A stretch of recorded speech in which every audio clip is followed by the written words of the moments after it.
This episode is brought to you in part by Nestle Health Sciences. Hello, and welcome to This is Growing Old, the podcast all about the common human experience of aging. My name is Lindsay Clark, and I'm the COO and Senior Vice President of Health Education at the Alliance, and I'll be your host today. I'm thrilled to be joined by Dr. Stuart Phillips, a leading expert in muscle health and aging. Dr. Phillips is a professor in the Department of Kinesiology and a member of the School of Medicine at McMaster University. He's also the director of the Physical Activity Center of Excellence and the McMaster Center for Nutrition, Exercise, and Health Research, and the lab lead for the Exercise Metabolism Research Group. So, as you might have guessed from his many roles and titles, Dr. Phillips focuses on how exercise and nutrition impact skeletal muscle and body composition, especially as we age. So today we're going to dive into some of that research, and we're going to look at what we all can be doing to prevent the loss of muscle strength and function as we age. Dr. Phillips, welcome. Thanks very much for having me, Lindsay. Pleasure to be here. It's great to see you. So let's start. As you know, the Alliance has done a lot of education over the years on a condition called sarcopenia. So could we start by having you tell our listeners what exactly is sarcopenia and what impact does it have as we age?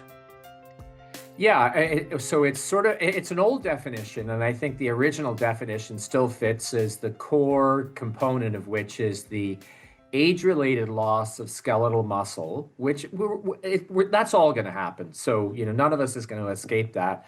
But the loss of muscle to the extent that it creates problems. And so the main problems being with mobility or other aspects of health as well. So there were a lot of sort of definitions out there. But I think it crystallizes around loss of muscle as we age that becomes problematic. So obviously anyone who has a diagnosis of sarcopenia is thinking about and probably worrying about their muscle health as they age. But what I'm also hearing from you, and I want to underscore, is that muscle loss is inevitable as we age. Is that right? Nobody's figured out how to dial back aging yet. I wish they had. Or if I did, I wouldn't be talking to you from McMaster University. I'd be on a beach somewhere. But no, I mean, aging happens and it wins. We haven't been able to dial the clock back yet. But it's about the difference between on a downward trajectory being like this versus being on a much shallower trajectory. And those folks who lose muscle slower as they age, they do a lot better later in life. Okay. So key takeaway here is everyone listening needs to be thinking about their muscle health as they age. So what should we all be doing to stay muscle healthy? Yeah. So it's not my analogy, but I think it's a good one.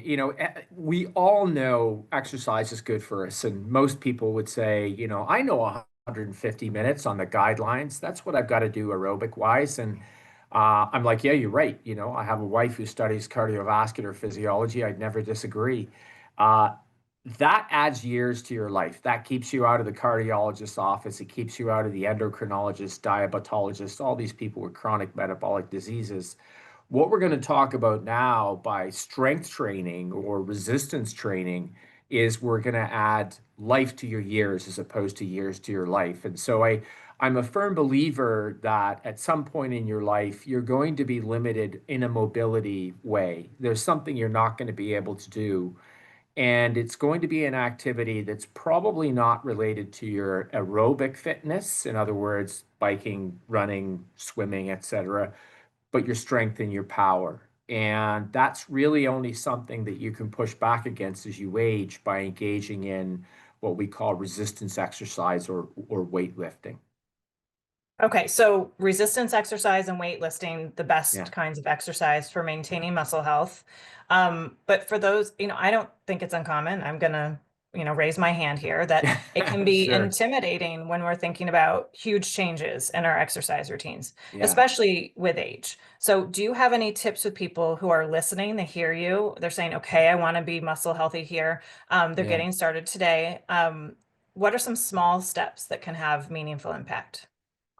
Yeah, so let's start out with two, I think, riders before we begin. And the first of which is that just like it is with any type of physical activity, when you go from doing nothing to something, that's when the really big changes start. And that's when the really big benefit happens as well. And so, more of something, things begin to sort of slow down, but your risk goes down as soon as you start to do this. And I know you've heard it before, but I'll say it again. It is literally never too late to start. There are programs and pieces in the literature of training people in their 90s. So nonagenarians who are able to improve their strength, improve their physical function, and improve their mobility. Now, they're not going in the gym and smashing heavy weights, but the point is it has an effect at any stage of life. So, but to your point, it is intimidating. A lot of people, I don't like to go to the gym. I don't want to go to the gym. I don't have the means to have a personal trainer. And all I'll say is, gyms are great. And, we have one, 2 floors down from here where 500 community members show up. You mentioned it, PACE. Awesome. But if you don't have access to that, I mean, even doing something resist stiff in nature, and everybody knows what a push-up is. Most people hate them because I think because they were used as punishment when we were younger.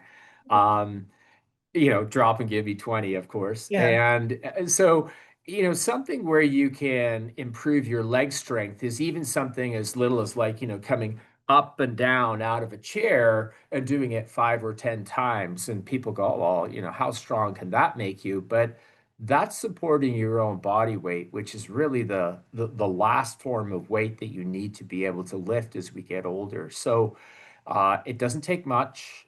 Resistance bands, for example, which are elastic bands, for lack of a better word, that you can buy on Amazon relatively cheap. You can use them at home.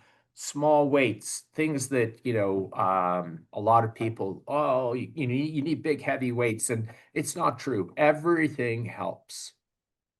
So it's not too late. Just get No, started. You can do it at home. there you go. Okay. All right. We're all in, right? Everyone listening. Yeah, Um, awesome. so what if we talk about nutrition to keeping our muscles healthy? What does it mean to eat healthy for muscle health? And are there key nutrients we need to make sure we're getting enough of? Yeah, I mean, if you studied muscle as I have been now for almost 30 years, you obligatorily have to talk about protein. It's the substrate that muscles are made up of, and just about every other body tissue we have as well. Um, I mean, good sources of protein are the stereotypical ones we talk about, dairy, we talk about eggs, we talk about meat, obviously. And a lot of people sort of go, oh, well, I thought all those things were maybe bad for you, saturated fat and this sort of thing. So there are lots of lean options of meats. There are low-fat dairy. Eggs, I think, have been probably falsely vilified for way too long. High quality protein, source of lots of different nutrients you don't get in other foods. And so in March, which is Nutrition Month, we have in our center like it's okay to have an egg week. And everybody goes, "Oh my, I thought these cholesterol." And I was like, you know what? Your relationship with cholesterol, pretty much your genetics rather than your diet. So it's okay to have an egg. I'm not talking about, a dozen eggs. I'm talking about 1 or 2 eggs, 1 or 2 times a week. You'll be okay.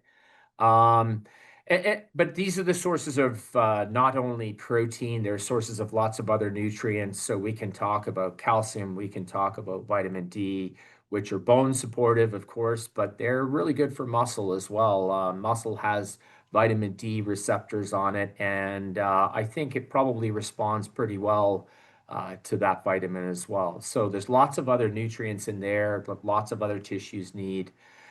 But we've begun to uncover evidence now that even plant sources of protein, which are beginning to become more available, a bigger part of a lot of dietary guidance in a lot of places, that, if you'd asked me 20 years ago, I'd be like, not quite as good as, but now legumes, peas, beans, these sorts of things, they get the job done too. So I don't want to mean that it's exclusively animal source proteins. Plant protein can do it too. And much, much closer than I ever thought to the animal protein, even though they're supposed to be, lesser quality. That's great. I know also though that our needs, our dietary needs change as we age. Can They you do. talk a bit about that? Yeah. So There's a number in North America, Canada, and the United States have harmonized guidelines around what we call the dietary reference intakes. And the recommended dietary allowance, or RDA, for protein is zero point 0.8 grams of protein per kilogram of body weight. Now, I'll translate that. It's about 0.35 grams of protein per pound of body weight. I think it should be higher. I think it should be at least zero point 0.5 and maybe up as high as about zero point 0.7 grams per pound, which really means that the focus on protein has to be sort of a central part of how you plan your diet. The one meal where people tend to fall down, and I say fall down, they follow guidance, and it's a very carbohydrate centric meal is breakfast. So I say that's a meal where you could stand to put some protein in. So my go-to food, it's a breakfast food. People like it. It's easily available. Is Greek style yogurt. Very nutrient dense, lots of great stuff in it, but it's also protein rich as well. And, a cup of Greek style yogurt, and you've already got about 20 grams of protein. So it's about focusing a little bit more on protein than you usually would, but not having it all where most people have it, which is at dinner at the end of the day. Okay. No, that's great. I also know that sometimes it can be harder to prepare meals with age, Yeah, and also yeah, a lot of people experience reduced appetites, and so they're tending yes, to eat smaller portions. So yep. then what do we do? We've got this increased need to maintain our muscle health and maybe a decreased desire and ability to prepare. So what are some tips there? Yeah, I mean, I think the big thing is to focus on, if it's smaller meals, that's fine. What older people generally do find is that fluid fills them up a lot less than solid does. So I like to remind people that milk, dairy is a good source of protein. And so, that glass of milk that you were drinking before you went to bed, which your mom told you was so good, is still pretty good and good advice.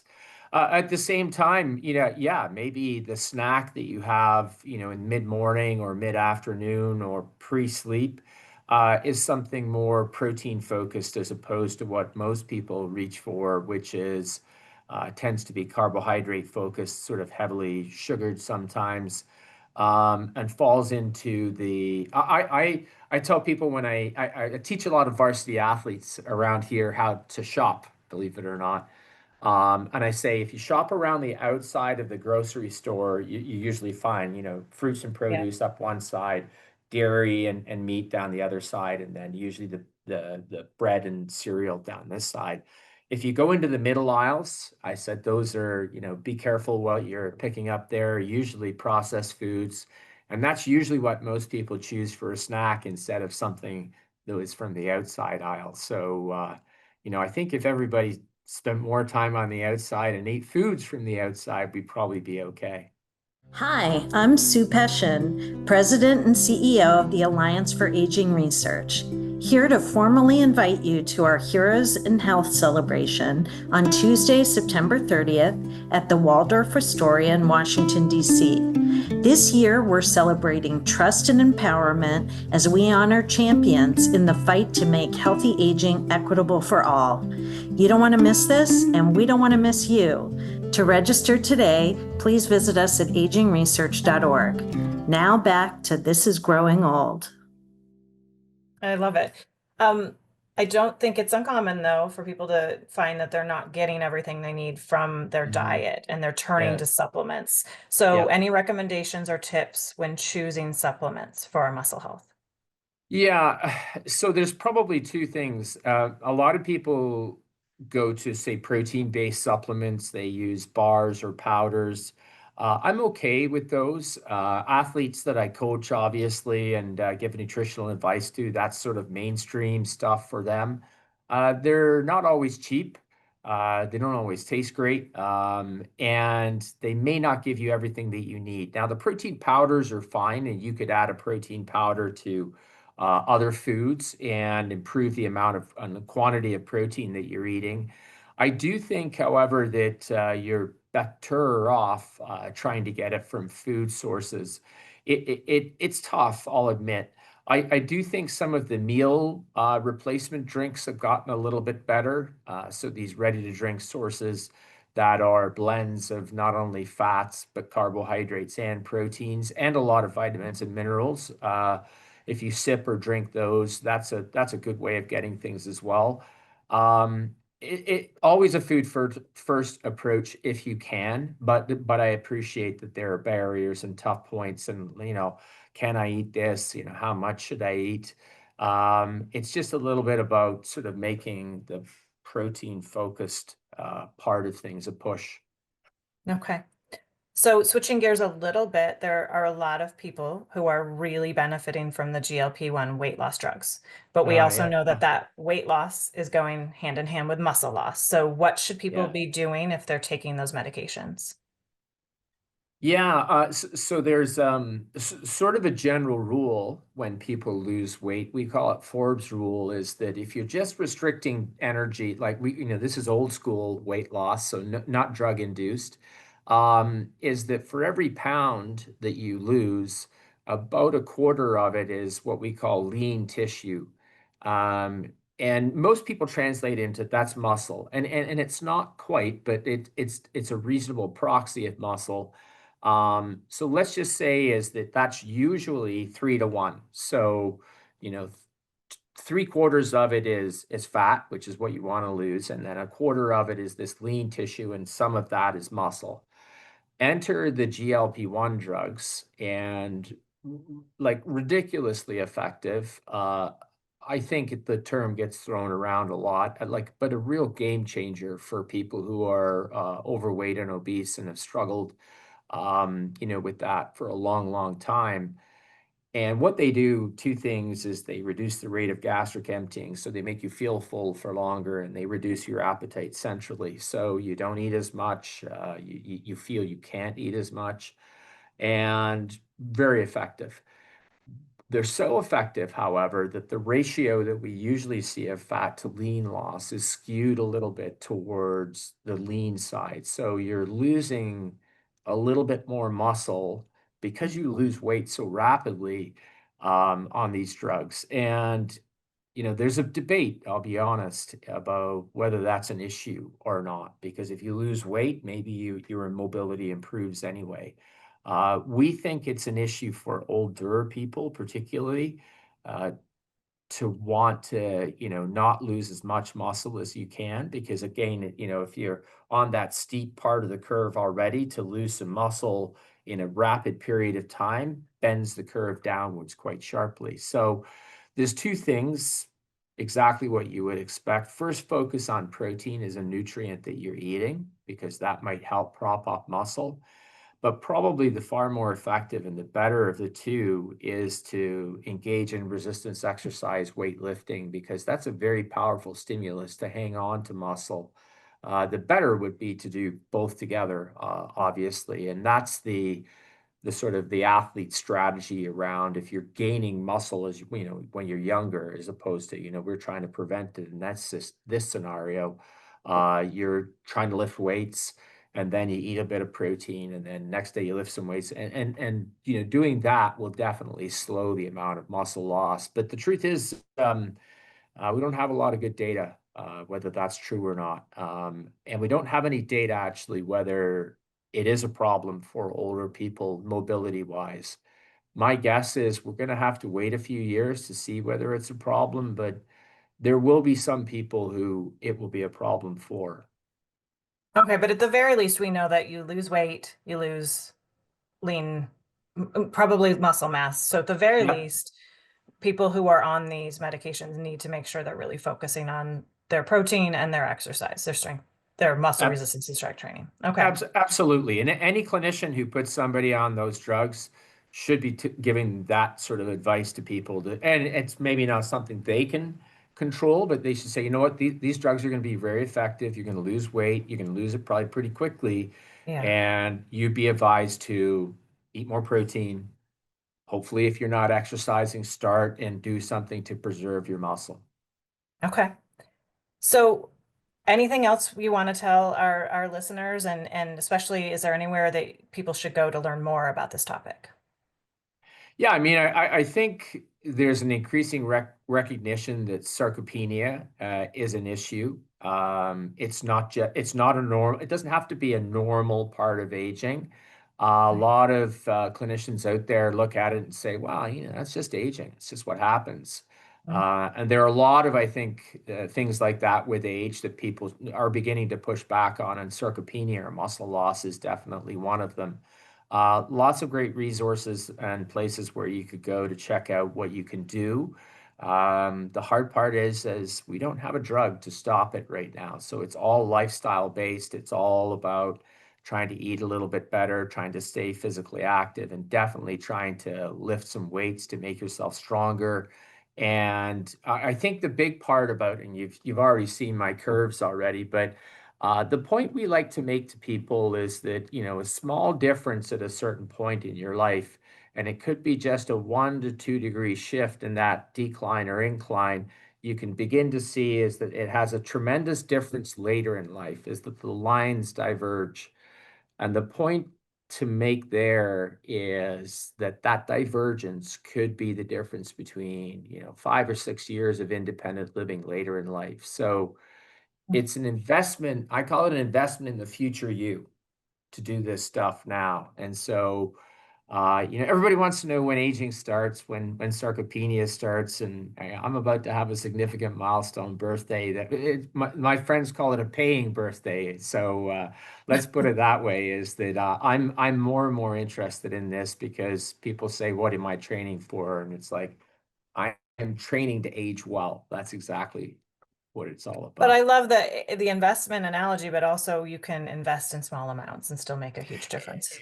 It's compound interest, right? It's Right, like right. small investments along the way, and it has a big dividend, and that's the point. And the difference in matching of what the common for everybody wants lifespan, and I say I have no interest in living to be 120 and feeling like I'm 120. Right. But the matching of health span, for me, a core component of which is being physically mobile with our lifespan, I think is that's the future of aging well. Trying to be as healthy for as long as you can, that would match your lifespan, and I think being strong and fit and physically active, good diet, et cetera, are key components of that. Well, this is all great, but before I let you go, I want to ask you two questions that we ask all of our podcast guests. And Okay, the yeah, go for it. first of all, when you were younger, what did you Yeah. imagine that growing older would be like? Oh yeah. Well, so I had a great childhood. Yeah, I have both sets of grandparents on my mother and my father's side around, and growing older meant sitting in I would say a rocking chair, and just sort of sitting around, and smoking in my grandfather on my mother's side case. So he didn't stick around too long. Hmm. His wife did, and is the same on my father's side. But there was a lot of, yeah, just sort of gracefully aging, and but letting age kind of wash over you, and maybe not being as active a participant in pushing back against it. My parents, another level up, they were much more physically active. I plan of, 70 is the new 50, 80, I forget the analogy, but We'll yeah, take that.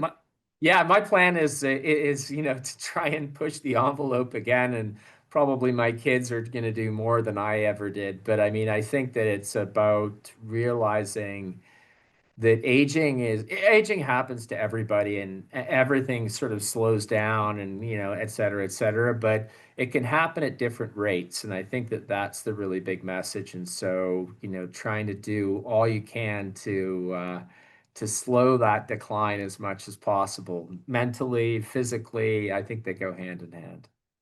So, what do you enjoy most about growing older, about aging? Yeah, I've gained a different appreciation for. I have a fantastic job. I'm really lucky to do what I do at the university, because in a sense, every September I'm reborn. I get a new. There's 5,000 new undergraduate students. all the faculty look and they look so young. And the truth is, they're the same age every year.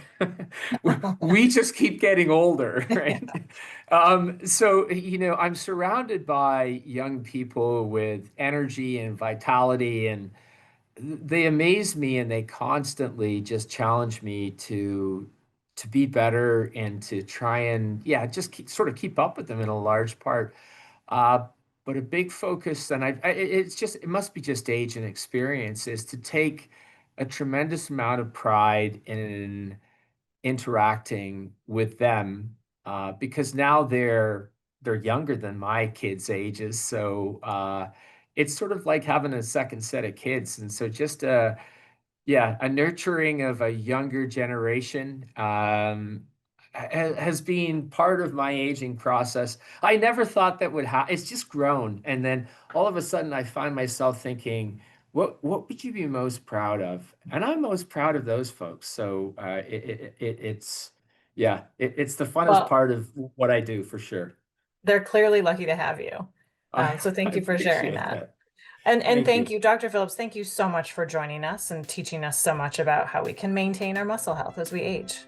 You're most welcome. Thanks for having me on the show. And thank you, everyone who's listening, for tuning in. Be sure to go to our website, agingresearch.org, for more resources on sarcopenia. And you can download other episodes of This is Growing Old wherever you get your podcasts. This episode is brought to you in part by Nestle Health Sciences.